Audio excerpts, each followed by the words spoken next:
बिस्मिल्लाहिर्रहमानिर्रहीम, अस्सलाम वालेकुम। इस साराना का सलाम कबूल कीजिएगा। इस साराना यूट्यूब चैनल और फेसबुक पेज पे मैं आपको खुशामदीद कहता हूँ। शाद रहें, आबाद रहें और अल्लाह ताला की हमेशा अमान में रहें। पाकिस्तान से बाहर रहने वाले पाकिस्तानियों के लिए स्पेशली मेरा सलाम और आई लव यू। आप मेरे दिल में रहते हैं, मैं आपसे बहुत मोहब्बत करता हूँ और इसलिए मोहब्बत करता हूँ कि हमारा टॉर शोर पाकिस्तान का आपके सर पे $1.5 अरब के लिए हम IMF के पैर चाट रहे होते हैं और जो पाकिस्तान की इकोनॉमी को संभाल के बैठे हुए हैं उनको हम जनाब तरीक़ों से तंग कर रहे होते हैं। तो आप खुश रहें जी, शाद रहें, आबाद रहें।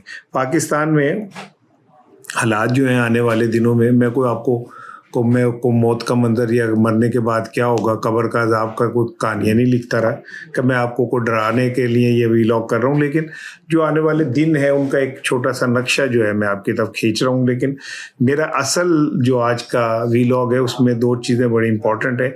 एक तो ये कि इमरान खान की जो हेल्थ रिपोर्ट पे उसने जारी की, उसमें कितनी हमाकतें हैं और कैसी कैसी पंजाबी कहते हैं चवला मारी यानी, वो आपसे डिस्कस करूंगा। दूसरा ये कि एक बड़ी दिलचस्प खबर सामने आई है कि एक बार फिर बुशा बीबी को ऑफ़र हुई कि जी आपको हम रिहा कर देते हैं, लेकिन बुशा बीबी ने ये ऑफ़र, इमरान खान ने बल्कि ये ऑफ़र कबूल नहीं की। क्यों नहीं की और उसमें क्या शराइत थी वो आप सुनेंगे तो आप हैरान हो जाएंगे।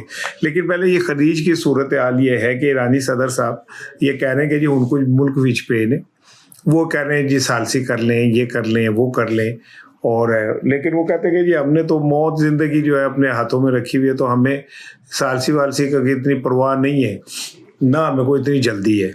दूसरी जानिब सऊदी अरब, यमन, कतर, अरब इमारात, कुवैत, ये सारे आहिस्ता आहिस्ता थोड़ा थोड़ा जो है अमेरिका से पीछे आ रहे हैं।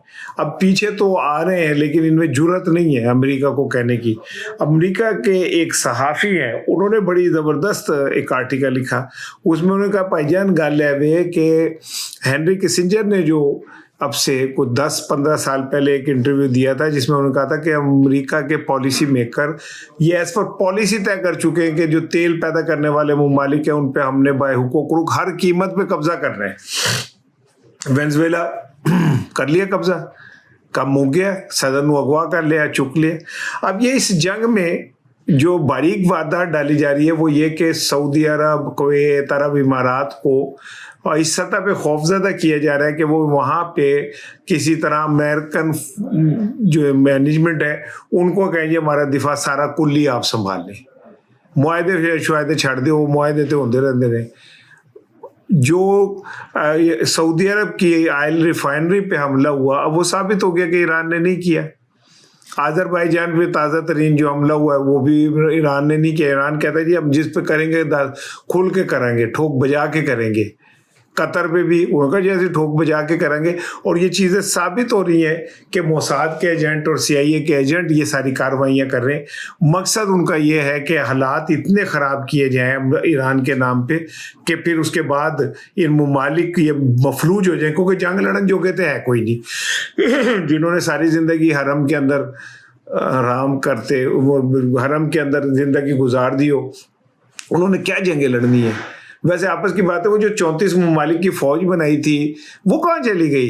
राहिल शरीफ जिसके आर्मी चीफ थे वो कितने चली गई? वो 34 मुल्कों की फौज अगर आज फिर पाकिस्तान की ज़रूरत सऊदी अरब को पड़ रही है तो 34 मुल्क की जो फौज थी वो शादी ब्याहों के अंदर फौजी बैंड बजाने के लिए रखी थी आपने?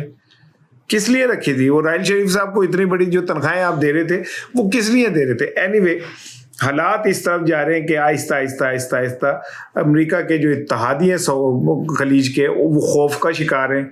उन्हें कुछ समझ भी आ रही है बात के गेम की पै रही है और किस तरह गेम अमेरिका ते इसराइल पा रहे हैं, लेकिन अब उनमें जुर्रत भी नहीं है। ये समझ लें कि जैसे हम बहुत सारी कैसी मिसाल दूं कि लड़कियां अगवा हो जाती हैं गन के पिस्टल के उस पर, उन्हें पता होता है मैं अगवा करके ले जा रहे हैं लेकिन चीख भी नहीं सकते, उन्हें पता गोली मार देंगे। तो हालात को इतने अच्छे नहीं है। अब सालसी की पेशकशें शुरू हो रही हैं, होती रहे, लेकिन पाकिस्तान के अंदर हालात जो है ना वो आने वाले दिनों में कोई अच्छा नज़र नहीं आ रहे। पाकिस्तान में पेट्रोलियम का जो फ्यू है वो इतना खौफनाक हो गया, तवानाई का बहरान, के अगले 28 दिनों में ये कहा जा रहा है कि पाकिस्तान के लिए बहुत मसले बन जाएंगे। और कह रहे हैं कि जैसे कोरोना के अंदर आपने लॉकडाउन किया था उस तरह का कुछ किया जाए पेट्रोल की बचत के लिए, क्योंकि कह तो ये रहे कि जो 28 दिन का पेट्रोल मौजूद है, लेकिन जो पेट्रोलियम डीलर एसोसिएशन है उनके जो सदर हैं अब्दुल समी चेयरमैन जो हैं, वो कहते हैं जी हुकूमत झूठ बोल रही है और इनके पास ज़खायर वखायर कोई नहीं है, पेट्रोल के हालात ख़राब हो रहे हैं, पेट्रोल पंप्स जो हैं वो ड्राई हो रहे हैं, यानी पेट्रोल ही नहीं का बेचन दे ली, ये हालात इतने ज़्यादा ख़राब हो रहे हैं। तर्जुमान ओगरा कहता है जी गल्लां ते ध्यान ना दो, ऐसी कोई बात नहीं। लेकिन अगर ऐसी कोई बात नहीं है तो पीर को ये ऐलान क्यों होने जा रहा है कि हुकूमत पेट्रोलियम के हवाले से एक फ्यूल बचत निज़ाम शुरू करने लगी है? इसमें क्या क्या हो सकता है? इसमें गैर ज़रूरी सरकारी सफ़र रोक दिए जाएंगे, वर्क एट होम यानी आपको छुट्टियां दफ्तरों से हो जाएंगी, घर बैठ के काम करें ताकि पेट्रोल बच सके, मुश्तरका ट्रांसपोर्ट, जो गाड़ियां जो हैं एक अफसर के लिए इधर जा रही है, मुलाजिम के लिए इधर जा रही है, किधर जा रही है, उसमें कुछ कमी इकट्ठे सारे ले आ जाए। मैं अफसर कहने लगा था, मैं थू मारा कहता हूँ मुझे माफ़ कर दें अफसर, हमारी ये औकात है कि हम जनाब अफसरों के लिए कहें कि सारे अफसर एक गाड़ी के अंदर आ जाएं। वाइस राय साहिबान को ऐसे कैसे हो सकता है? ये देखें ना, पाकिस्तान है, इसमें 5 मार्च को तरमीमी बिल पास होता है नैब का। उसी दिन चेयरमैन नैब की 3 साल की तोसी होती है और नोटिफिकेशन जारी होता है, पार्लियामेंट से चंद घंटे में नैब तरमीमी बिल मंजूर होता है और लेफ्टिनेंट जनरल रिटायर्ड नज़ीर अहमद भट्ट साहब को 3 साल की एक्सटेंशन मिल जाती है। इसी दिन पासपोर्ट इमिग्रेशन के महकमों में से 128 लोगों को ऐसे करके टर्मिनेट कर दिया जाता है। तो आपको समझ आनी चाहिए कि ये मुल्क ताकतवरों का है, ये मुल्क जो है उमरा का है, इसमें गरीब आदमी का और वर्कर क्लास का कोई रोल नहीं है। तो ये पेट्रोलियम की जो होने जा रही है, अब जब पेट्रोल महंगा होगा, कह रहे हैं जी 25 से 30 रुपए पर लीटर पेट्रोल महंगा होगा, तो इसका मतलब होगा कि पाकिस्तान में महंगाई का तूफान नहीं आएगा। महंगाई का तूफान, सुनामी, जलजला, सब कुछ एक इकट्ठे वारी में आ जाएंगे, क्योंकि 30 रुपए पेट्रोल बढ़ने का मतलब यह कि गरीब की जिंदगी तो तबाह हो गई। तो मैंने कहा कि मैं आपको आगाज में ये जरा दे दूं रिपोर्ट। अब आगे चलते हैं। अब आप जो इमरान खान साहब के हवाले से उनकी बहन अज़मा ने जो दरख्वास्त दायर की है कि जी उन्हें शफा इंटरनेशनल किया जाए, आज उसका प्रोसेस हुआ है। अज़मा के बायोमेट्रिक्स भी हो गए क्योंकि दरख्वास्त दहिंदा है। दूसरी जानिब उन्होंने जो गुफ्तगू की है वो बड़ी ज़बरदस्त है। वो कहती है कि जनाब ये जो रिपोर्ट इमरान खान के हवाले से आई है, ये कोई रिपोर्ट नहीं है, तो केमिकल एग्जामिनेशन है सिंपल।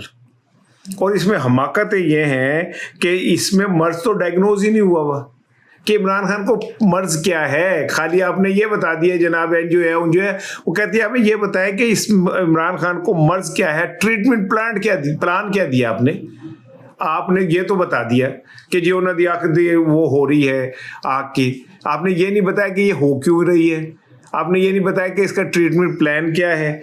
वो कह रहे हैं कि अगर ये हम मान लेंगे ये सारी बात, तो फिर मुझे ऐसा लगता है जो डॉक्टर हैं जिन्होंने दस्तखत की वो इंतहाई नैले थे, इंतहाई नॉन प्रोफेशनल किस्म के लोग थे जिन्होंने कखदा नहीं पता सी। वो कहती हैं जो अज़मा खान है, वो कहती है हम इसीलिए चीख रहे हैं भाईजान, और हम रोला क्या डाल रहे हैं, हम यही तो कह रहे हैं कि वहाँ पे जब आप लेके जाते हैं तो हम किसी प्रोफेशनल डॉक्टर को हमारे एंड से भी लेके जाए ना। आम आदमी को आप डॉक्टर, वो जो मैंने पहले भी एक दफ़ा लतीफ़ा सुनाया हुआ कि डॉक्टर ने एक मरीज़ को कहा ये मर गया है, वो 1 मिनट 2 मिनट बाद उठ गया, तो एक बंदे ने उसने कहा मैं जिंदा हूँ, तो बंदे ने कहा तू डॉक्टर को ज़्यादा जानना है। उन्होंने क्या था मर गया। भाई वो डॉक्टर जिस जोगे हैं उस जोगे वो बात कर देते। तो इमरान खान के लिए जो दरख्वास्त उन्होंने दायर की है, पीर से उसकी समाअत होगी और उम्मीद है कि इस हफ्ते में कोई अदालती बड़ा ब्रेक थ्रू देखने में आ सकता है। ये मैं अब अदालतों पे है, मुझे नहीं पता अदालतें क्या करती है क्या नहीं करती हैं। मैंने तो आपको जो बात बता रहा हूँ वो ये है कि क्योंकि अब आप समझे कि पाकिस्तान के अंदर हालात जिस समत जा रहे हैं। मैंने 2 दिन पहले 3 दिन पहले आपसे कहा कि अमेरिका ने अपना जो सफारतकार हैं उनको वापस बुला लिया, बस ज़रूरी जो उनका रहना बहुत ज़रूरी है वो रह गए। تو اور باقی سفارتکار لاہور سے کراچی سے چلے گئے ہیں. بھارت کا میں نے آپ کو بتایا کہ وہ جنگی مشقیں کر رہا ہے. تیسری جانب میں نے بتایا کہ افغانستان کے ہم حملے بڑھتے جا رہے ہیں. چوتھی طرف یہ ہے کہ ہمیں اس طرف ہمیں اندازہ ہو رہا ہے کہ حالات آنے والے دنوں میں گڑبڑ ہو جائیں گے. شمالی وزیرستان میں کرفیو لگا دیا گیا ہے اور کہا گیا کہ جناب علی ایک دن کا کہ 7 مارچ کو صبح 5 سے 7 بجے تک وہاں پہ کچھ موومنٹس وغیرہ ہو رہی ہیں. میں اس سے زیادہ نہیں کہتا, لیکن ان تمام حالات میں اب ضرورت اس بات کی ہے کہ جو پوری قوم کی آگاہی ہے اور قوم کو آگے لے کے چلنے والا کوئی ہو, کیونکہ شہباز شریف صاحب تو اپنی کریڈیبلٹی کھو چکے ہیں. یہ بات اب اوپر والے لوگوں کو بھی پتہ ہے کہ ان کی بات پہ کوئی بندہ ٹرسٹ کرنے کو تیار نہیں ہے, ان کی بات کو سننے پہ تیار نہیں ہے. یہ ان کی مجبوری ہے کہ حالات جنگ کے ہو گئے تو پاکستان میں تشریف رکھتے ہیں, نہیں تو اب تک وہ کہیں اور نکل گئے ہوتے, کہیں اور جا کے بیٹھے ہوتے, باتیں کر رہے ہوتے, سیرے کر رہے ہوتے. اب وہ یہاں پہ لوگوں کو فون کرتے, ڈسکس کرتے, وہ اس سے کیا نتیجہ نکالیں گے آپ؟ ٹیلی فون کرے جائیں وہ کی فرق پہ جاتا ہے. مجبوری ہے آپ کی کہ اب آپ بیرون ملک دورے پہ تشریف نہیں لے جا سکتے کیونکہ پاکستان حالات جنگ میں. حالانکہ تھوڑا کی پنجاب میں سیلاب آیا ہوا تھا تو مریم صاحبہ جاپان پہنچ گئی ہے سر, وہ تو آپ لوگوں کے لیے کوئی میٹر نہیں کر رہا. اینی وے, لیکن ان حالات کے اندر کہا یہ جا رہا ہے کہ جب تک سیاسی استحکام نہیں آتا, جب تک پی ٹی آئی کا سوشل میڈیا جو ہے اس کو کسی طرح نیوٹرلائز نہیں کیا جاتا, یا اس کو کہ توپے کا جو رخ ہے اس کو ذرا ٹھنڈا نہیں کیا جاتا, بات نہیں بنے گی. وہ کیسے بنے گی؟ وہ ایسے بنے گی کہ اگر آپ نے اس کو منانا ہے تو آپ کو عمران خان کو منانا پڑے گا. آپ کو اگر اپوزیشن کو ساتھ لے کے چلنا ہے تب بھی عمران خان کو منانا پڑے گا.